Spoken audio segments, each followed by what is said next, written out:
Now, Carol Timmings, thank you so much for joining us. Carol is the strategic partner liaison at the Canadian Nursing Association and a board member at the Touchstone Institute. Carol Timmings, registered nurse, Bachelor of Science in Nursing, Master of Education as well, joined the Canadian Nursing Association as strategic partner liaison in January 2025 in a part-time role.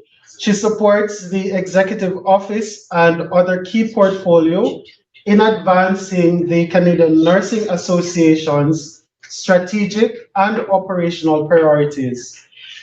Carol also plays pivotal role in relationship management and the co-creation of stakeholder engagement strategy to strengthen the Nursing Association's impact across Canada's healthcare landscape.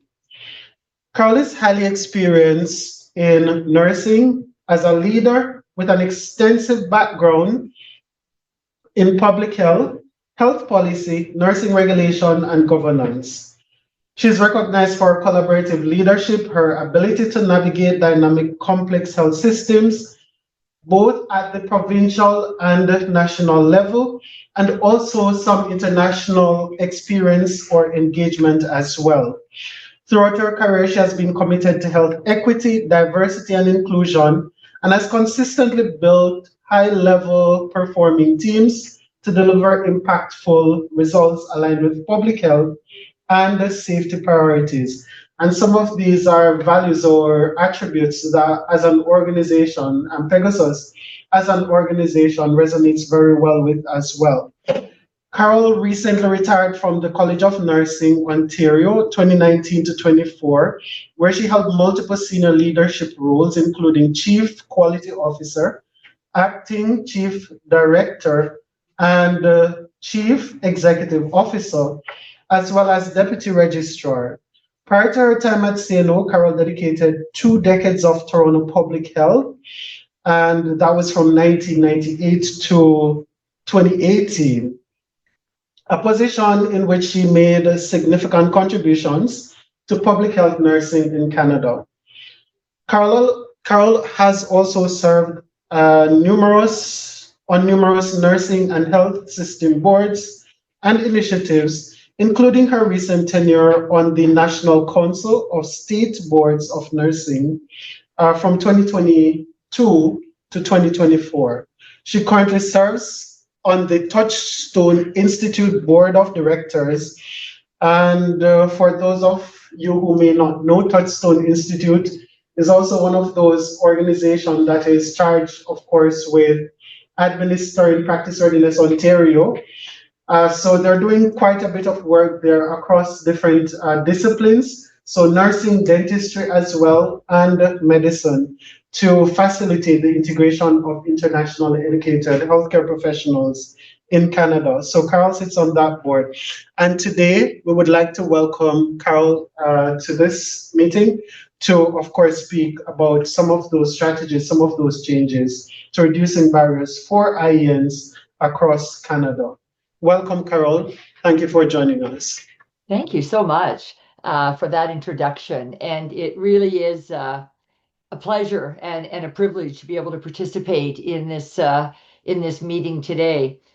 And I can say that the theme of the meeting really did resonate with me.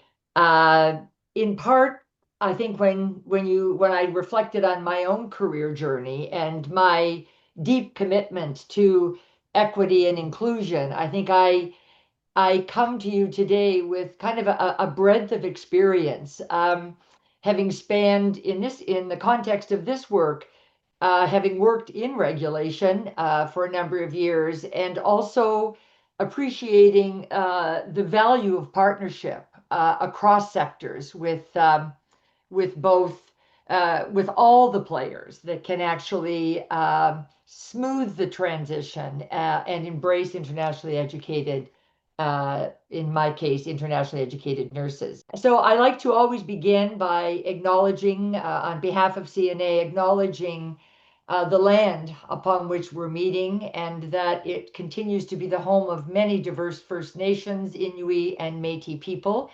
And this morning I happen to be joining you from north of Toronto, from the traditional and treaty territory of the Mississaugas of Scugog Island First Nation and the Williams Treaty signatories of the Mississauga and Chippewa Nations. So we honor this space. So what is the Canadian Nurses Association? Well, we are the professional voice of nursing nationally and globally. And we actually welcome and embrace all categories of nurses and nursing students, as well as retired nurses. And we are a voice coast to coast across 13 provinces and 3 territories, with a vision that includes making nursing better, but also by extension, strengthening healthcare. So our vision is on the screen there. We really want to unite nurses to advance the profession, but not to do that alone. I think that is going to be the theme of my comments today, and our dedication to a stronger workforce in Canada, in our health system, and a healthier environment, and a healthy society.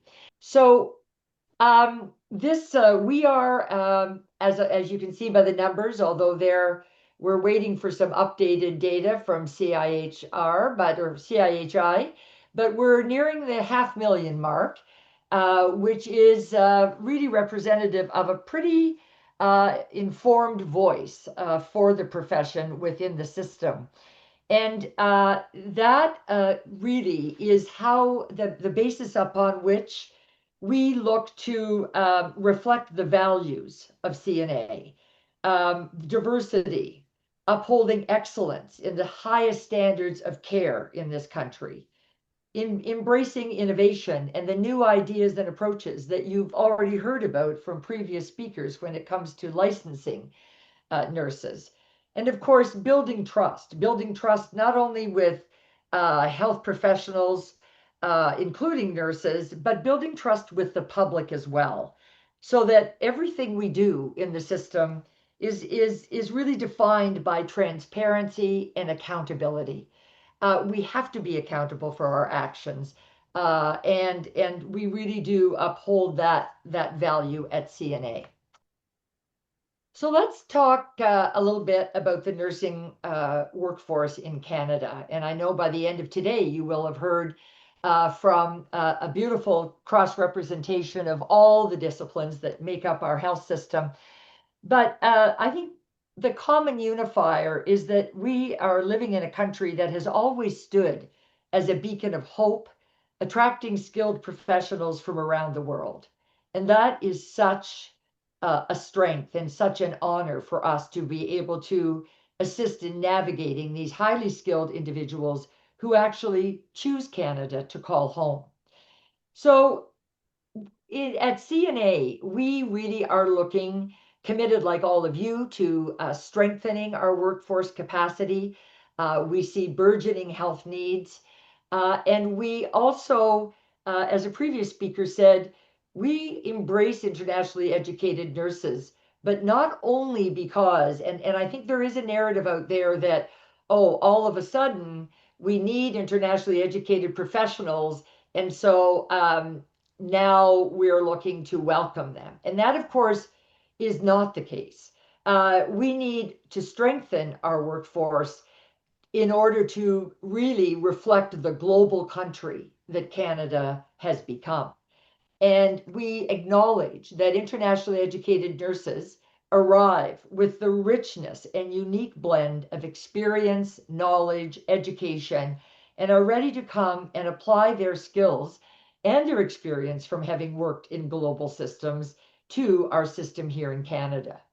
So we need a global workforce to meet the needs of our diversely rich country. Internationally educated nurses really do bring more than their education and lived experience. They bring to our health system incredible adaptability. They bring a refreshing global outlook and an ability to navigate challenges that will enrich the fabric of our country and of our Canadian healthcare system. So beyond their clinical skills, they carry the stories of perseverance, of facing challenges, of navigating those challenges. And not only do we need to be inspired by that, but we need to listen and learn from that. So let's acknowledge, and certainly at the Canadian Nursing Association, and prior to my joining in this partnership role, I certainly heard this firsthand in my work as a regulator at the College of Nurses of Ontario, that there are challenges. We're not perfect. We're improving. We've streamlined. We've looked at efficiencies. There's a lot of great innovation happening. But I think we also need to acutely and continually listen to what are the challenges that internationally educated nurses and other professionals continue to face. And how can we come together as partners in this system?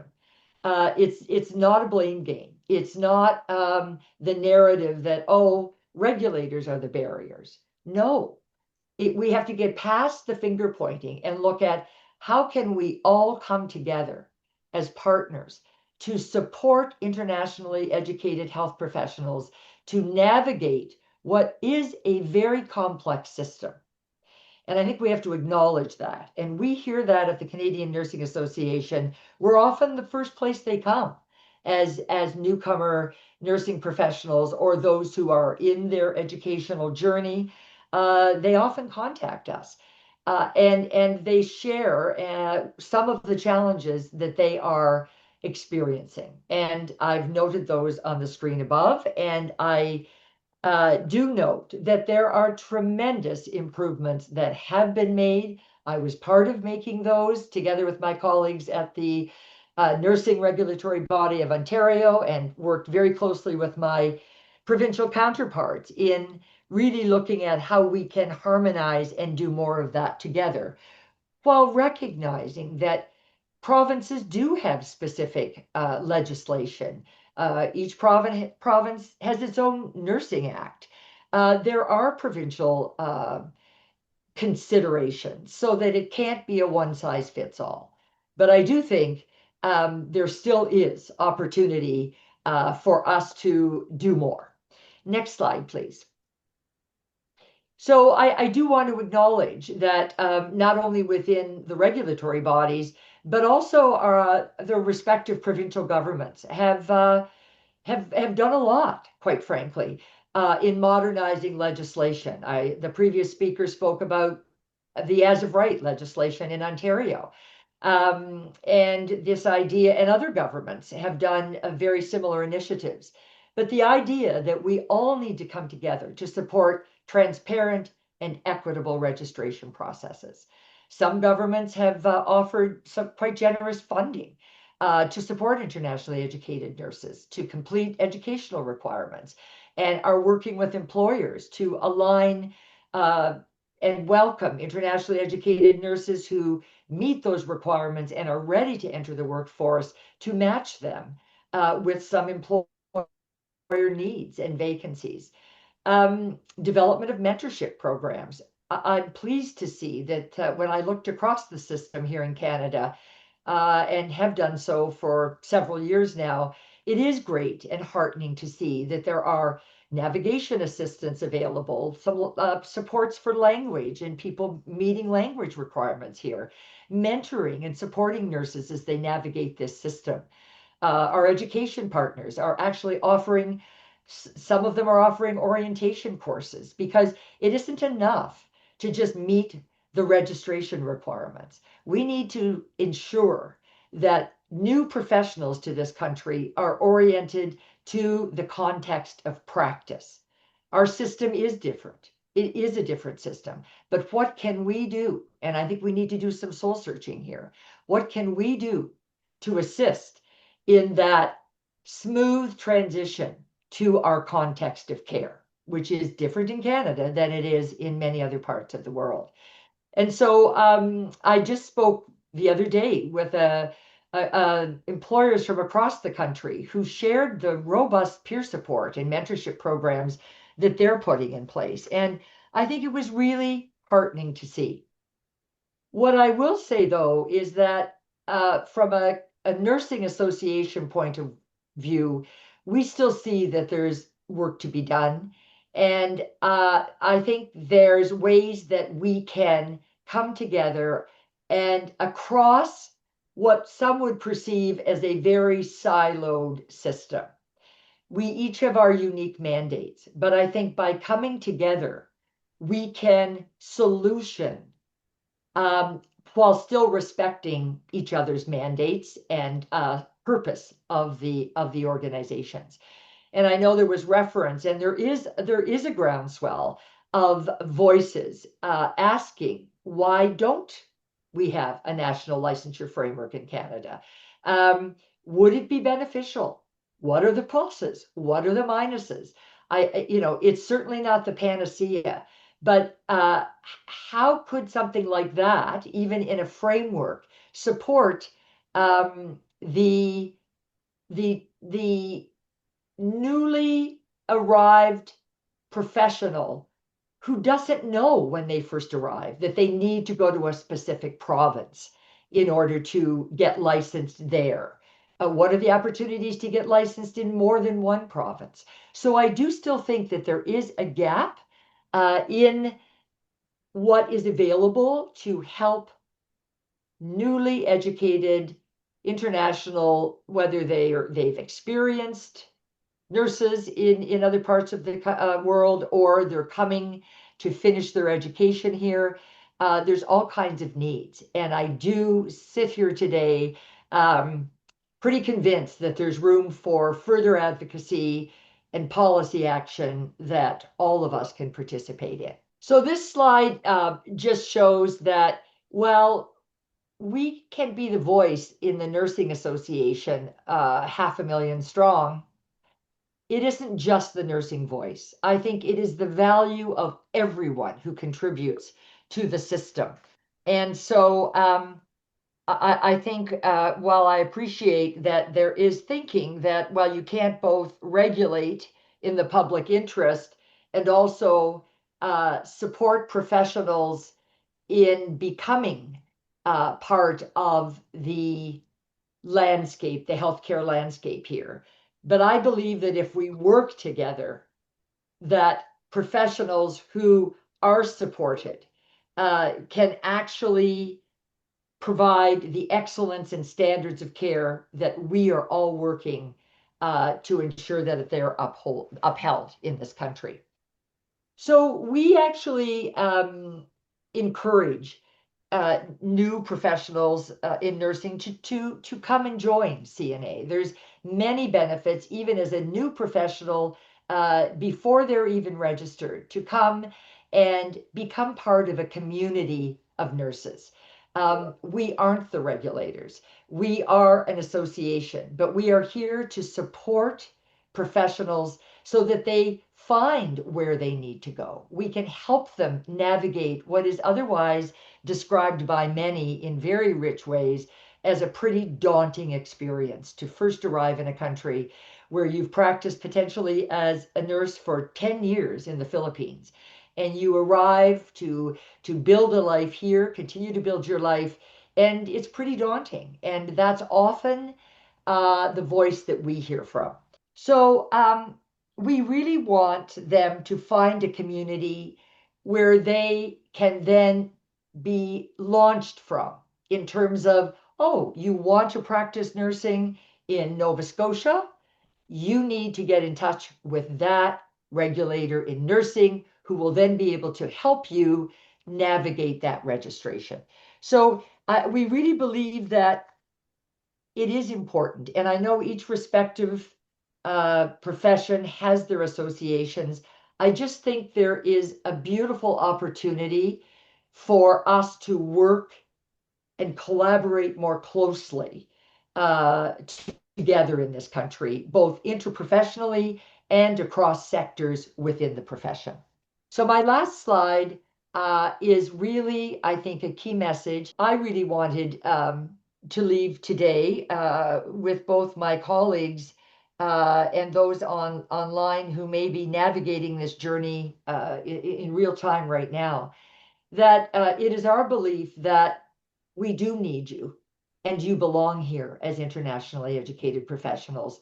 And at CNA, we are advocating for you, and we need your voice, your lived experience to advocate with us, because we cannot shape and inform policy change without the lived experiences of those who have navigated successfully their journey. And, and while we need your nursing knowledge, your skills, your judgment in the Canadian workforce, we as importantly, perhaps more importantly, need you as a whole person with your lived experience, your cultural competence and knowledge and ways of knowing, because that's what's going to result in the kind of strong, resilient, equitable, and I would say responsive health workforce that we need in this country. So thank you for the opportunity to be here with you today. My final slide says just that. And I'm happy to take any questions. But thank you so much for your attention. Hey, awesome. Carolyn Timmings from the Canadian Nursing Association. All right, so if you have any questions for Carol, please post those questions in the chat. And from the audience, go ahead. So, for multiple nurses that I've known and myself as well, I am a BA, was, and proceed to get my physician license here in Canada. There's a barrier called the 7 countries, which is UK, New Zealand, Nigeria, Philippines, Australia, US, right?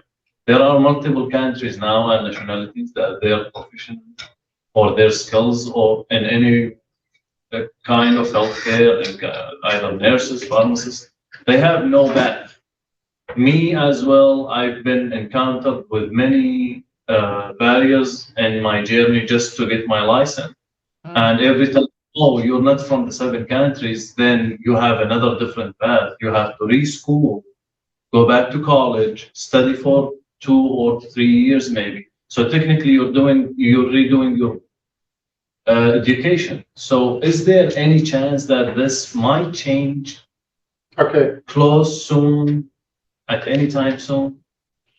All right. So, Carol, I hope you heard that question. I did, yes. And I can certainly give a perspective, certainly from my nursing experience. I do know that there is work underway internationally. It's called the International Nurse Regulatory Collaborative. And there has already been some research done to really look at those mobility pathways and to actually I think sometimes we come at this as a what's different, as opposed to understanding where the similarities are, right? And I think that takes an examination. I did hear my pharmacist colleague say that, it isn't about where is that bar, right? It is about what is the level of education, competence, and in some cases experience that needs to be assessed. And I think it is incumbent upon us to work internationally to examine those mobility pathways. Where is it very comparable or, quite frankly, the same? Do we have redundancies in our processes that in fact are not necessary? So I think it is incumbent upon all of us to ask those critical questions. And I remember very vividly a meeting with the Fairness Commissioner in Ontario who asked those questions. Why are we assessing that, that education couldn't possibly be equivalent? What makes us think that the Canadian education system is so superior until we have exactly really examined what that experience or education may have been in another part of the world? So I think it's incumbent upon us to always ask those critical questions appreciating that we all want to be clear about the mandates of each organization. And I absolutely respect and worked in regulation to know that we're focused on upholding the public health and safety of the populations the professionals serve. So I have to say I'm very heartened with the work that's underway. And is it solved? Absolutely not. But it's stories like yours and lived experiences that help us make the changes. So please keep speaking up and sharing your experience. Thank you.